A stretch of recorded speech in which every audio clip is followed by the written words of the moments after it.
నమస్కారం, నా పేరు బాలా. బీసీఎన్ న్యూస్ కు స్వాగతం. ముందుగా ముఖ్యాంశాలు. హైదరాబాద్ లో ఏపీ తెలంగాణ పౌర సరఫరాల శాఖ మంత్రుల సమావేశం. రాష్ట్ర విభజన తర్వాత ఏర్పడిన పౌర సరఫరాల విభజన, పరస్పర సహకార అంశాలపై చర్చ. ఇరిగేషన్ వ్యవస్థను భ్రష్టు పట్టించిన చరిత్ర వైసీపీదే అన్న మంత్రి నిమ్మల. ఆ పార్టీకి వచ్చే ఎన్నికల్లో 6 సీట్లు కూడా రావని భయం పట్టుకుందని ఎద్దేవా.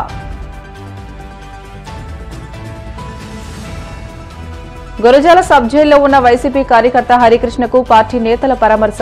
అతని పట్ల దారుణంగా వ్యవహరించిన సీఐని తక్షణమే సస్పెండ్ చేయాలని డిమాండ్.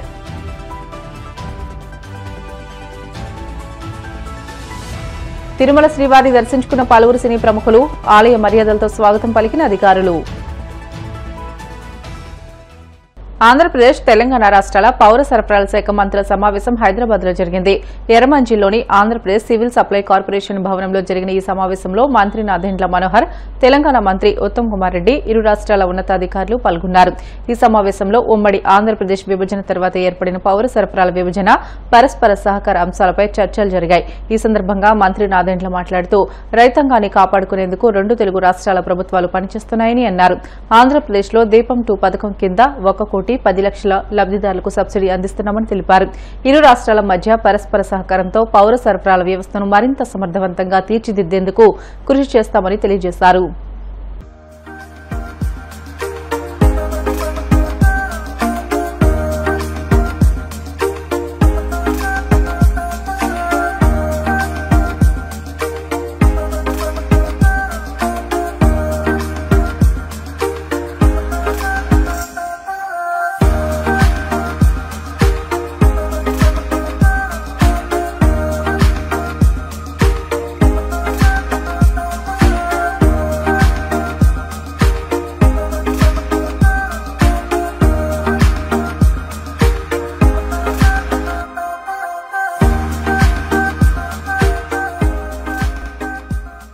పశ్చిమ గోదావరి జిల్లాలో ప్రతి కాల్వను ఆధునీకరిస్తామని మంత్రి నిమ్మల రామానాయుడు స్పష్టం చేశారు. రాడార్ సాయంతో కాల్వల ఆధునీకరణ పనులపై సర్వే చేస్తున్నామని, త్వరలో డీపీఆర్ సిద్దం చేస్తామని అన్నారు. సరిపల్లిలో 56 లక్షలతో డ్రైనేజీల తవ్వకం పనులకు ఆయన శంకుస్థాపన చేశారు. అనంతరం ఆయన మీడియాతో మాట్లాడుతూ వ్యవసాయంపై మాట్లాడే అర్హత వైసీపీకి లేదని అన్నారు. గత 5 ఏళ్లలో తట్టమట్టి లాకులకు గ్రీజ్ పెట్టకుండా ఇరిగేషన్ వ్యవస్థను భ్రష్టు పట్టించారని అన్నారు.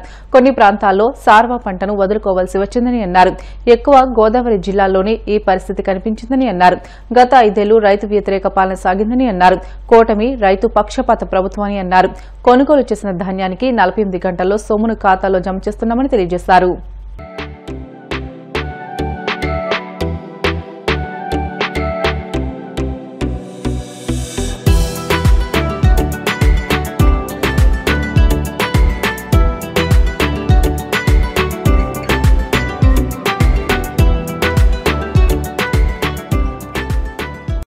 ₹52 లక్షల ఈ రోజు మరి యొక్క గౌరవ నర్సాపురం శాసనసభ్యులు మన బొమ్మడి నాయకర్ గారితో, అదేవిధంగా నర్సాపురం మన తెలుగుదేశం పార్టీ ఇన్ఛార్జి రామరాజు గారు, అదేవిధంగా మాజీ శాసనసభ్యులు గవర్నర్ బండారు మాధవనాయుడు గారు, అదేవిధంగా తెలుగుదేశం, జనసేన, బీజేపీ కూటమి నాయకులందరితో కూడా ఈ రోజు శంకుస్థాపన చేయడం జరిగింది.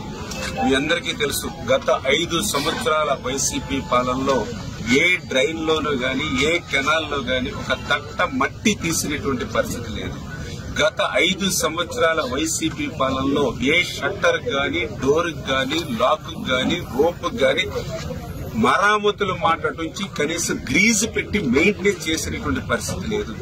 దానివల్ల అంటే గత వైసీపీ ప్రభుత్వం చేసినటువంటి పాపాలన్నీ కూడా ఈ రోజు మాకు శాపాలుగా రైతులకు మారినటువంటి పరిస్థితి. దానికి ఉదాహరణ ఇప్పుడు చూశారు మీరు, ఏదైతే ఈ సరిపల్లి డ్రైన్ అంతా వెళ్తూ ఉంటే రైతులు చెప్తూ ఉన్నారు, గత 5-6 సంవత్సరాల నుంచి మొదటి పంట మేము పండించట్లేదు, కేవలం 2వ పంట పండించుకునే గిద్దుడు అన్నం తింటున్నాం తప్ప మొదటి పంట మాకు లేనిటువంటి పరిస్థితి అని వాళ్ళు చెప్తూ ఉన్నారంటే కారణం ఏదైతే ఇప్పుడే మీరు చూశారు, షట్టర్స్ మొత్తం తుక్కు పట్టిపోయి లేస్తే పడుకోదు, పడుకుంటే లేగదు. అదేవిధంగా దీని క్రింద మాధవపాలు స్లూయిస్ ఉన్నాయి. ఆ గేట్లు కూడా గ్రీజ్ పెట్టి మెయింటెనెన్స్ చేసే పరిస్థితి లేక అవి కూడా ఓపెన్ అవుతాయి, క్లోజ్ అవ్వదు, క్లోజ్ అవుతాయి, ఓపెన్ అవ్వదు. ఈ రకంగా ప్రతి చోట ఈ రకమైనటువంటి ఇబ్బంది. ఇంకా డీసిల్టింగ్ అయితే కనీసం తట్ట మట్టి తీరేటువంటి పరిస్థితి ఈ సరిపల్లి ట్రైన్ మేము చూస్తున్నటువంటి పరిస్థితి. ఈ రకంగా ఆంధ్రప్రదేశ్ రాష్ట్రం అంతా కూడా ఇదే రకమైనటువంటి పరిస్థితి అవడం వల్లే ఇరిగేషన్ వ్యవస్థ ఇంత పెద్ద ఎత్తున విధ్వంసానికి గురైనటువంటి పరిస్థితి. అందుకే మళ్లీ ఈ రోజు ఇరిగేషన్ కూడా ఈ యొక్క ప్రభుత్వం పెద్దపీట వేస్తూ మన బడ్జెట్ లో కూడా 18,000 కోట్ల రూపాయలు ఇరిగేషన్ శాఖకి కేటాయింపులు చేయడమే కాకుండా ఆ పనులు కూడా చేస్తూ ఉన్నాం. వెస్ట్ గోదావరి, ఈస్ట్ గోదావరి ఉమ్మడి జిల్లాలో ఇప్పుడు డిపిఆర్ రాడార్ సర్వే ద్వారా డిపిఆర్ తయారు చేసుకుని ప్రతి కెనాల్ ప్రతి డ్రైన్ ని కూడా ప్రక్షాళన చేసేటువంటి విధంగా మరి పర్మనెంట్ గా ఆ మోడరేషన్ కార్యక్రమం చేయాలనే ఆలోచనతో కూడా ముఖ్యమంత్రి గారు ఉన్నారు. ఆ విధంగా రైతులను ఆదుకోవాలనేటువంటి తలంపుతో ఈ ప్రభుత్వం పనిచేస్తుంది. పశ్చిమ గోదావరి జిల్లా చూస్తే మరి ఈవేళ రైతుల దగ్గర ధాన్యం కొనుగోలు చేసింది ఇప్పటి వరకు మరి 7 లక్షల మెట్రిక్ టన్నులు ఇప్పుడు మన జిల్లాలో రైతుల దగ్గర నుంచి ధాన్యం కొనుగోలు చేశాం. 7 లక్షల మెట్రిక్ టన్నులు. ఇంకా 50,000 అదనంగా కూడా టార్గెట్ ఇచ్చాం. ఇక్కడ కూడా ఒక్క రైతు కూడా నా ధాన్యం ఆగింది అనేటువంటి మాట ఉండకూడదనేటువంటి ఆలోచనతోటే మరి రైతు దగ్గర ఉన్నటువంటి ధాన్యం కంటే కూడా అదనంగా కొనుగోలు చేయడానికి ఈవేళ కలెక్టర్లకి, జాయింట్ కలెక్టర్లకి అందరికీ కూడా ఆదేశాలు ఇచ్చినటువంటి పరిస్థితి. 73,176 మంది రైతులతోటి ఈవేళ వెస్ట్ గోదావరిలో ధాన్యం కొనుగోలు చేయడం జరిగింది. ఇప్పటికే ఈ సంవత్సరం ఈ రబీ పంట అంటే ఈ దారవ పంటకి 1,281 కోట్ల రూపాయలు ఆల్రెడీ రైతుల అకౌంట్ లో చేరాయి. నిజంగా ఇది ఒక రికార్డు. రైతు పంట అమ్మినటువంటి 48 గంటల నుంచి రోజుల లోపులోనే మరి వేళ పెద్ద ఎత్తున అమౌంట్లు చేయాలి. మాటలు కాదు. ఇంకా ఈ రోజు ధాన్యం అమ్మకాలు జరుగుతూ ఉన్నాయి. ఆల్రెడీ రైతుల అకౌంట్ లోకి 1,981. ఇది రాష్ట్రం గురించి చెప్పట్లా, ఉమ్మడి జిల్లా గురించి చెప్పట్లా, ఓన్లీ మన పశ్చిమ గోదావరి జిల్లా చూస్తే 1,281 కోట్ల రూపాయలు ఆల్రెడీ రైతుల అకౌంట్ లో చేరాయి. ఇవాళ రైతుల కళల్లో కూడా ఆనందం కనపడుతూ ఉంది. ఆ టార్గెట్ కి ఒక 20-30% అదనంగానే సంచులు పెట్టి, ఎందుకంటే గత ప్రభుత్వంలో మేము చూసాం అన్ని కూడా బొక్కల సంచులు, ధాన్యం తోస్తే సగం జారిపోయేది. మరి ఈవేళ మళ్లీ నాణ్యమైనటువంటి సంచులు కూడా అవసరాన్ని మించి కూడా ఈవేళ స్టాక్ పెట్టి రైతులకు ఇబ్బంది లేకుండా చేసినటువంటి పరిస్థితి. గత పాలనలో ధాన్యం అమ్ముకోవాలంటే రైస్ మిల్లుల దగ్గర 5 రోజులు 7 రోజులు పడిగాపులు పడేవాళ్లము. పగలు రాత్రి కూడా ఆ ట్రాక్టర్ల దగ్గర, లారీల దగ్గర కూర్చునేవాళ్లం. తిండి తెప్పలు మాకు రైస్ మిల్ దగ్గర ఉండేది కాదు. రైస్ మిల్ దగ్గర పడిగాపులు కాసాం, చలిలో వణికాము, ఎండలో ఎండిపోయాం, వర్షంలో తడిసిపోయాం. కానీ ఈ రోజు మాకు ఆ తెప్పలు లేవు. మాకు నచ్చినటువంటి మిల్లుకి మాకు ధాన్యం కొనుగోలు అమ్ముకునేటువంటి అవకాశం ఈ రోజు ఈ ప్రభుత్వం వచ్చింది. మా కళ్ళ దగ్గర ఉన్నటువంటి మిల్లుకి మేము తోలుకుంటూ ఉన్నాం. గతంలో అట్లా కాదు. నర్సాపురం ధాన్యం మార్టేరు ధాన్యం తరుకు ధాన్యం పాలకొల్లు, ఇట్లా ఇష్టానుసారంగా ఆన్లైన్ లో వాళ్ళకి ఎక్కడ ముడుపులు వస్తే ఆ యొక్క మిల్లర్స్ పంపించేటువంటి పరిస్థితి. ఈ రోజు అటువంటి పరిస్థితి లేదు. ఈ రకంగా ఒక రైతు ప్రభుత్వంగా, ఒక రైతు పక్షపాతి ప్రభుత్వంగా ఈ రోజు ఈ కూటమి ప్రభుత్వం పనిచేస్తున్న విషయాన్ని సందర్భంగా తెలియజేసుకుంటూ, అందుచేత ఈ రోజు ఆ రైతు గురించి, వ్యవసాయం గురించి మాట్లాడేటువంటి అర్హత ఈ జగన్మోహన్ రెడ్డి గాని వైఎస్ఆర్సీపీ పార్టీ నాయకులకు గాని లేదని చెప్పి పల్నాడు జిల్లా గురజాల సబ్ జైల్లో ఉన్న వైసీపీ కార్యకర్త ఉప్పుతల హరికృష్ణను ములాఖత్ ద్వారా వైసీపీ నాయకులు అంబటి రాంబాబు, గోపిరెడ్డి శ్రీనివాసరెడ్డి, బొల్లా బ్రహ్మనాయుడు, గజ్జల సుధీర్ భార్గవరెడ్డి, తలపూడి అశోక్, కేవీ మురళీధర్ రెడ్డి పరామర్శించారు. ఈ సందర్భంగా మాజీ మంత్రి అంబటి మాట్లాడుతూ తంగెడ నుంచి హరికృష్ణ తెలంగాణ వెళ్లిపోయి లారీ డ్రైవర్ గా పనిచేస్తున్నాడని, కానీ పండుగ రోజుని ఇక్కడికి వస్తే ఇలా దారుణంగా హింసించి చివరకు జైలుకు పంపారని అన్నారు. కూటమి ప్రభుత్వం అధికారంలోకి వచ్చినప్పటి నుంచి ప్రతిరోజు దారుణాలు జరుగుతూనే ఉన్నాయని, ప్రజలను కాపాడాల్సిన పోలీసులే ప్రజలను చిత్రహింసలు పెట్టడం దారుణమని అన్నారు. హరికృష్ణను బూటుకాళ్లతో తొక్కుతూ పైశాచిక ఆనందం పొందిన సీఐ భాస్కర్ ని తక్షణమే సస్పెండ్ చేయాలని డిమాండ్ చేశారు. మాజీ శాసనసభ్యులు ఇన్ఛార్జి అయిన మహేష్ గారు విదేశీ పర్యటనలో ఉండి ఉదయం మా అందరికీ ఫోన్ చేసి నేను వెళ్ళలేకపోతున్నాను, తంగెడ గ్రామంలోను తేలుకొంట గ్రామంలోను ఇద్దరు మన పార్టీ వారిని తీసుకెళ్లి కేసులు పెట్టి హెరాస్ చేశారు, మమ్మల్ని అందరినీ వెళ్లి రమ్మని ఆయన కోరారు. ఆ ఫోను పెట్టగానే జగన్మోహన్ రెడ్డి గారి దగ్గర నుంచి ఫోన్ వచ్చింది. అన్న, తంగెడ గ్రామంలో వైఎస్ఆర్ కాంగ్రెస్ పార్టీకి చెందినటువంటి ఒక యువకుడిని తీసుకువెళ్లి చిత్రహింసలకు పోలీసు వారు గురి చేశారనే విషయం నాకు చెవికొచ్చింది.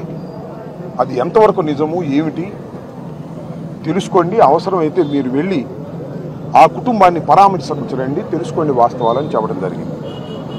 ఆ తర్వాత మా లీగల్ సెల్ మాధవికి ఫోన్ చేసి వివరాలు తెలుసుకోవడం జరిగింది. ఇక్కడ ఉన్నటువంటి పెద్దలను కూడా తెలుసుకున్నాం. తెలుసుకొని ఈరోజు మేమందరం ఒక టీమ్గా వచ్చి ఉప్పుతోళ్ల హరికృష్ణని అదేవిధంగా చల్లా ప్రేమ్ కుమార్ని ఇద్దరిని కూడా లోపలికి వెళ్ళి పరామర్శించి జరిగిన విషయాలు తెలుసుకొని మీడియా ముందుకు రావటం జరిగింది. చాలా దురదృష్టం, చెప్పాలంటేనే కొంత సిగ్గుగా ఉంది. ఒక ప్రజాస్వామ్య దేశంలో ఒక వ్యక్తిని పట్టుకు వెళ్ళి రక్షక భటులు అనేవారు, అంటే పోలీసులు పట్టుకు వెళ్ళి కొట్టడం, దారుణంగా చిత్రహింసలకు గురి చేయటం అనేది చాలా దారుణమైనటువంటి అంశం. నిజంగా ఉప్పుతోళ్ల హరికృష్ణ చెప్పిన మాటలు నా మాటలుగా చెప్పాలంటే, ఆయన ఉదయం 4 గంటలకి పోలీసు వారు వచ్చారు. అది కూడా ఎవరో జానీ భాష అంట, ఆ గ్రామంలో ప్రత్యర్థి రాజకీయ పార్టీకి తెలుగుదేశం పార్టీకి చెందినటువంటి నాయకుడు.